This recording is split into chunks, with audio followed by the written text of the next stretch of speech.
ध्यान दीजिएगा, साइंटिस्ट का नाम था कॉचीज। ठीक, ध्यान दीजिएगा भाई। कॉची ने कहा कि किसी मटेरियल का रिफ्रैक्टिव इंडेक्स म्यू जो है वो कुछ इस तरीके से लैम्डा पे डिपेंड करता है।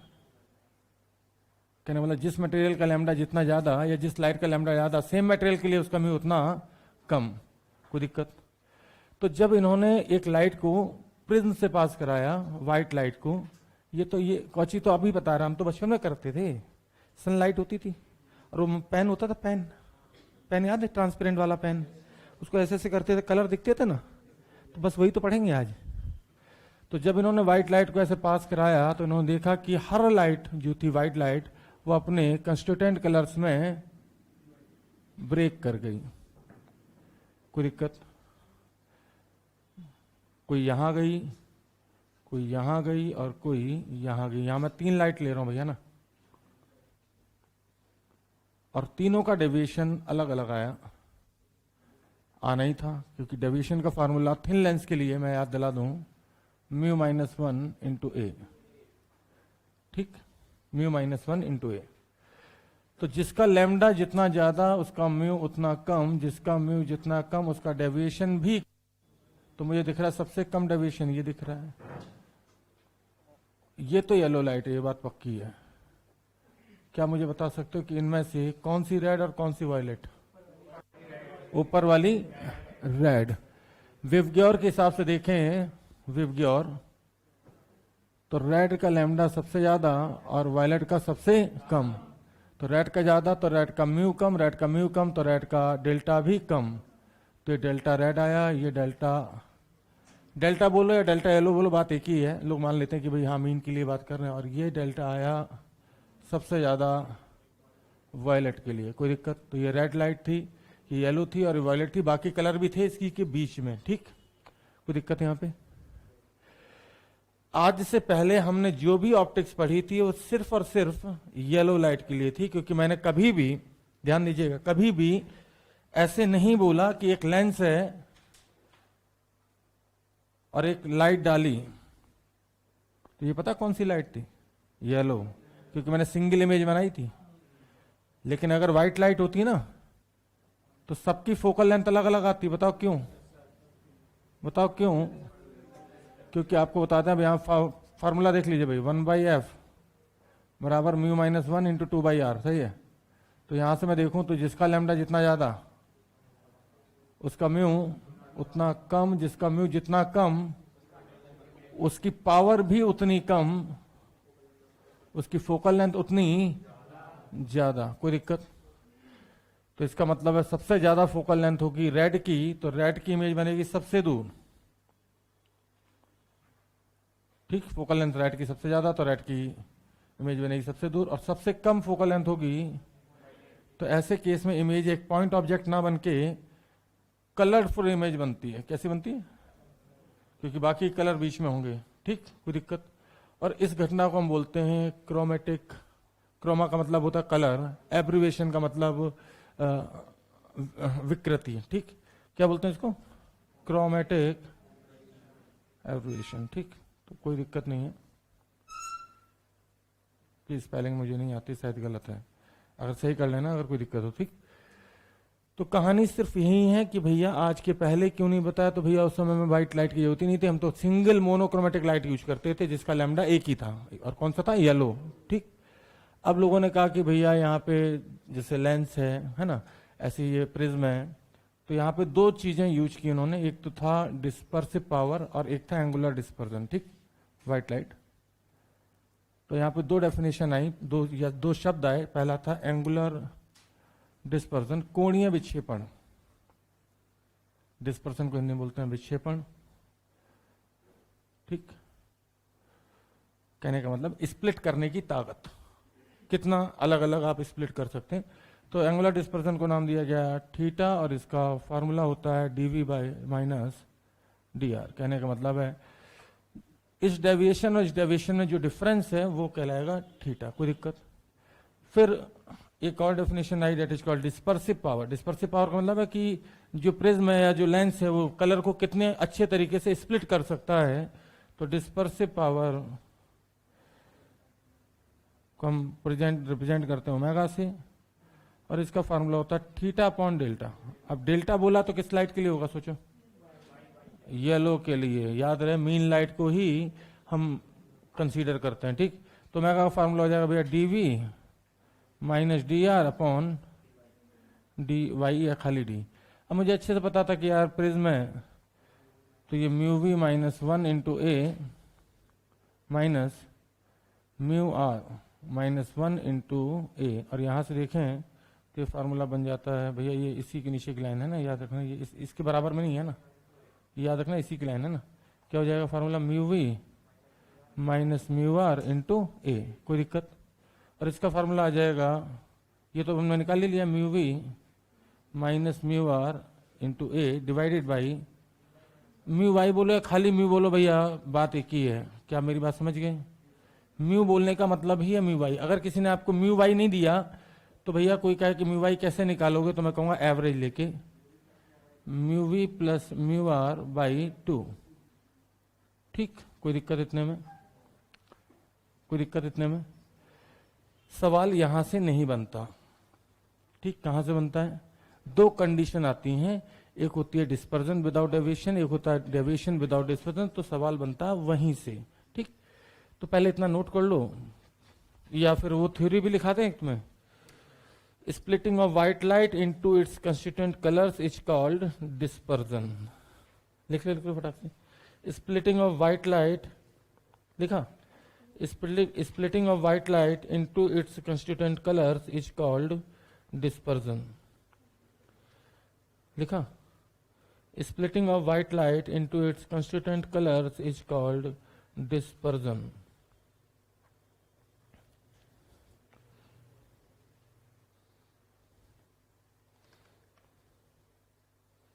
Splitting of white light into its constituent colors is called dispersion. कोई नहीं पूछ रहा इस डेफिनेशन को कि डिस्पर्जन की परिभाषा बताएं।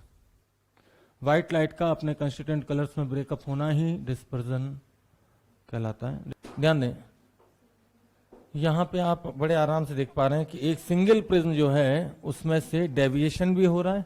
डेविएशन का मतलब लाइट बेंड भी हो रही है और साथ में लाइट स्प्लिट भी हो रही है, ठीक। लेकिन अगर हम चाहते हैं कि सिर्फ डेविएशन हो, डिस्पर्जन ना हो, मतलब कि लाइट मुड़े तो लेकिन स्प्लिट ना करे, तो ऐसी कंडीशन को बोलते हैं डेविएशन विदाउट डिस्पर्जन। डिस्पर्जन ना हो मतलब कि लाइट स्प्लिट ना करे, बेंड भले ही कर जाए। और दूसरी कंडीशन है डिस्पर्जन विदाउट डेविएशन, कहने का मतलब लाइट स्प्लिट करे लेकिन ये बेंड ना करे, ऐसे गई अंदर और सीधे ऐसे स्प्लिट कर जाए बिना बेंड किए, तो उस कंडीशन को क्या बोलते हैं? Dispersion without deviation. तो लिखें भाई, अ सिंगल प्रिज्म प्रोड्यूसेस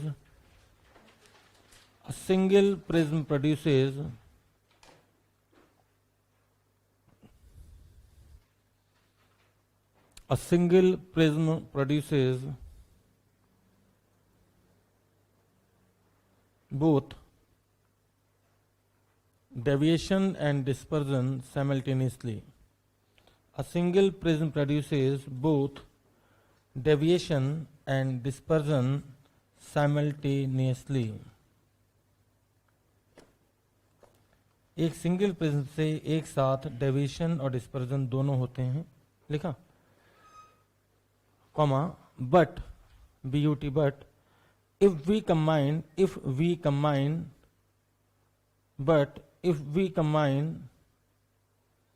लिखा, two or more prism,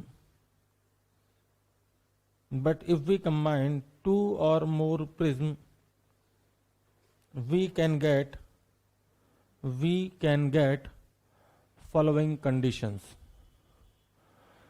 If we combine two or more prism, we can get following conditions. लिखा, first condition number 1, deviation without dispersion. Condition number 1,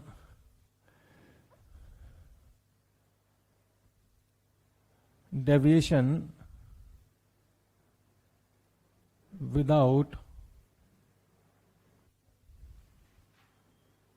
dispersion. इसमें क्या नहीं चाहिए? Dispersion नहीं चाहिए, ठीक। प्लीज ध्यान दें, आई रिक्वेस्ट यू, प्लीज ध्यान दें। अब मुझे नहीं पता था कि दोनों प्रिज्म सीधे लगाने या एक सीधा एक उल्टा लगाना है, तो प्लीज ध्यान से सुनिएगा, मैंने दोनों प्रिज्म जानबूझ के सीधे लगा दिए। मुझे अच्छे से पता है कि एक का इफेक्ट अगर पॉजिटिव है तो दूसरा इफेक्ट काटने के लिए दूसरा प्रिज्म नेगेटिव लगाना चाहिए था, लेकिन मैं जानबूझ के लगा दिए। फिजिक्स की एक खास बात ये होती है कि अगर आप गलती करोगे तो ऑटोमेटिकली आंसर माइनस साइन के साथ आएगा। ठीक, कोई दिक्कत? ठीक, तो भैया दो प्रिज्म मुझे कंबाइन करने हैं तो मैंने लगा दिया। तो देखो ध्यान से सुनना, इसका mu V, mu R, mu Y दिया हुआ, और इसका प्रिज्म एंगल पूछ रहे हैं कि भाई ताकि जो कंडीशन, या ए दे दिया, चलो तो प्लीज ध्यान देना, म्यू वी डैश दे दिया, म्यू आर डैश दे दिया, म्यू वाई डैश दे दिया। ठीक, तो एक सवाल तो ये मिलता है कि दो प्रिज्म उसने दिए और आपसे पूछा कि कैलकुलेट नेट डिस्पर्जन।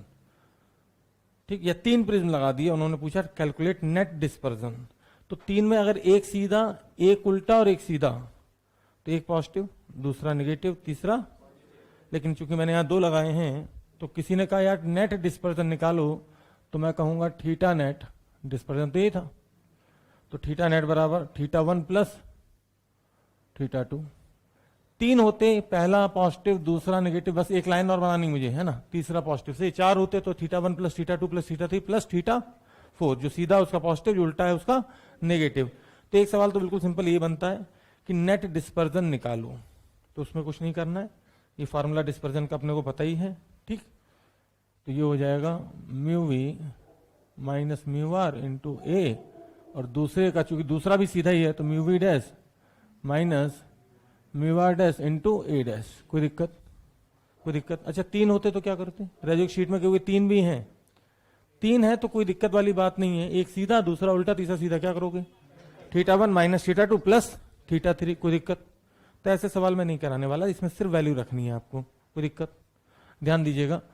फिर किसी ने कहा नहीं नहीं नेट डेविएशन निकालो, तो मैंने कहा यार नेट डेविएशन भी हो जाएगा delta one plus delta two. कोई दिक्कत? प्लीज ध्यान दें, डेल्टा का फार्मूला क्या होता था, याद है किसी को? डेल्टा का फार्मूला यहां लिखा हुआ देखो, mu minus one into A. कोई दिक्कत? तो म्यू का मतलब हम यहाँ पे येलो लाइट से है, तो mu minus one into A plus mu dash minus one into A dash. अब बहुत सिंपल है, पहला सवाल क्या मिलेगा, mu, mu R, mu Y ये सब दे देगा और कहेगा नेट डेविएशन निकालो, नेट डिस्पर्जन निकालो। नेट डेविएशन बोले नीचे वाला फार्मूला चेप देना, नेट डिस्पर्जन पूछे ऊपर वाला चेप के आंसर निकल जाएगा, सिर्फ न्यूमेरिकल वैल्यू रखनी है। ठीक, कोई दिक्कत? कोई दिक्कत तो नहीं।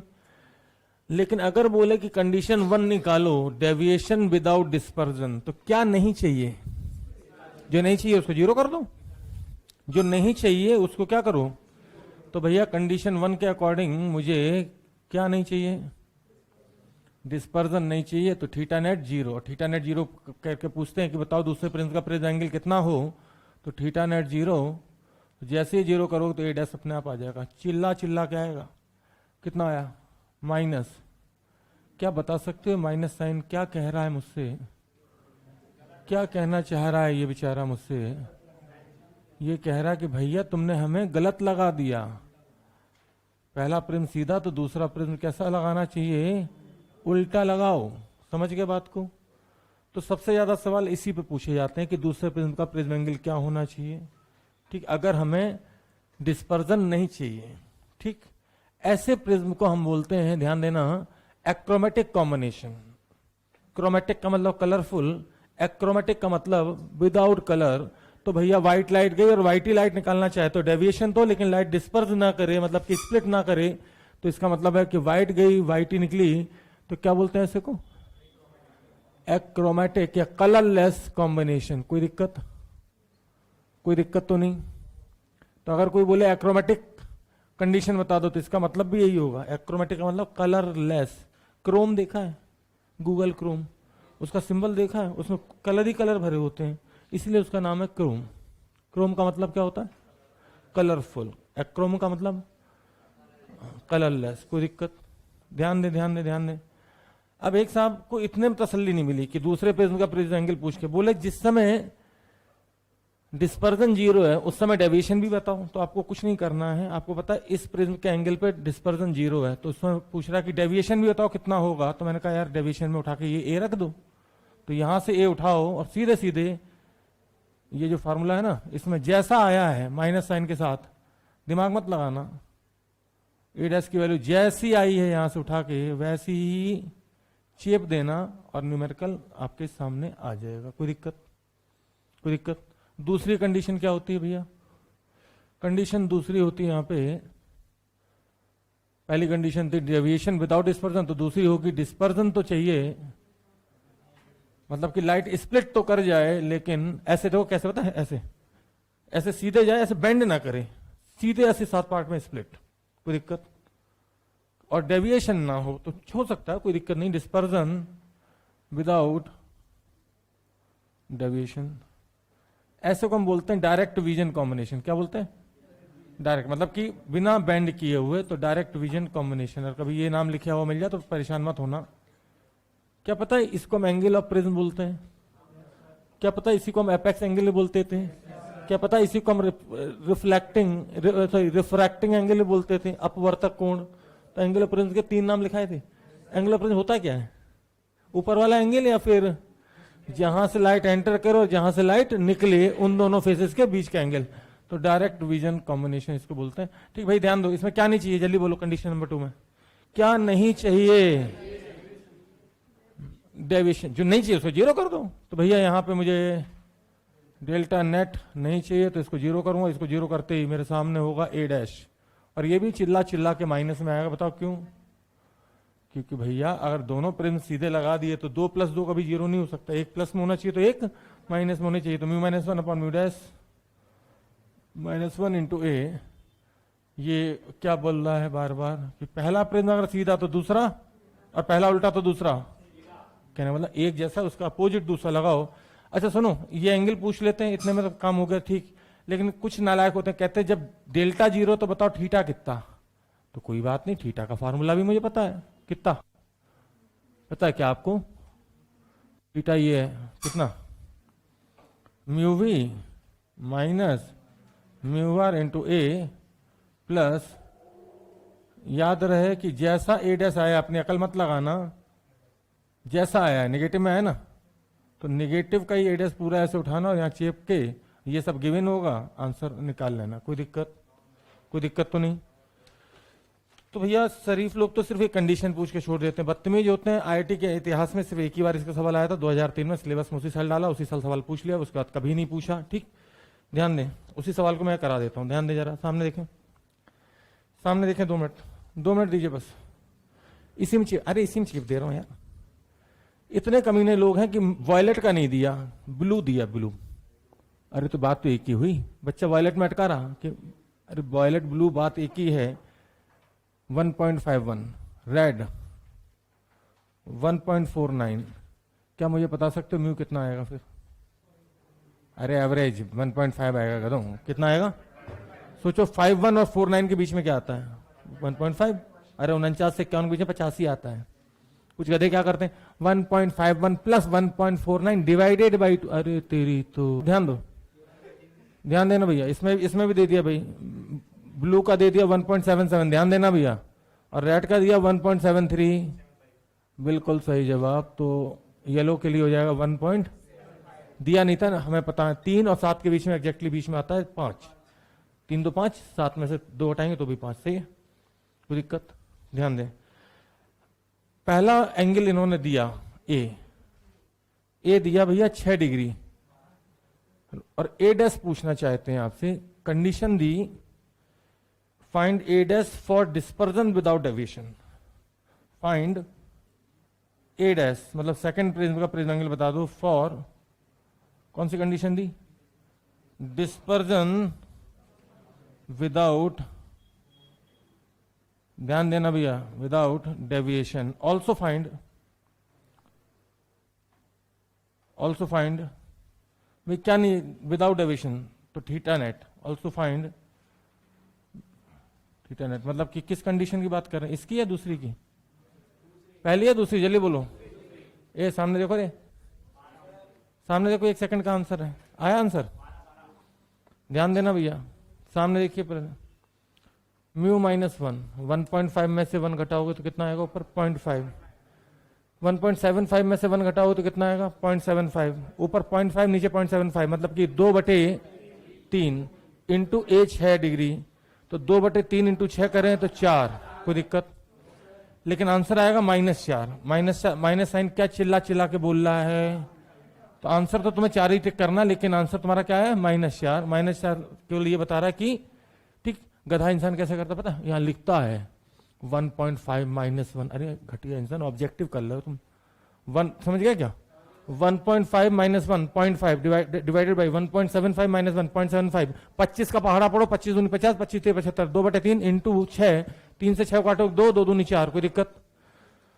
अब किसी ने बोला कि उस समय थीटा नेट कितना होगा, ले भाई ध्यान देना भाई, लोग लिखते mu V minus mu R, मैं तो नहीं लिखता।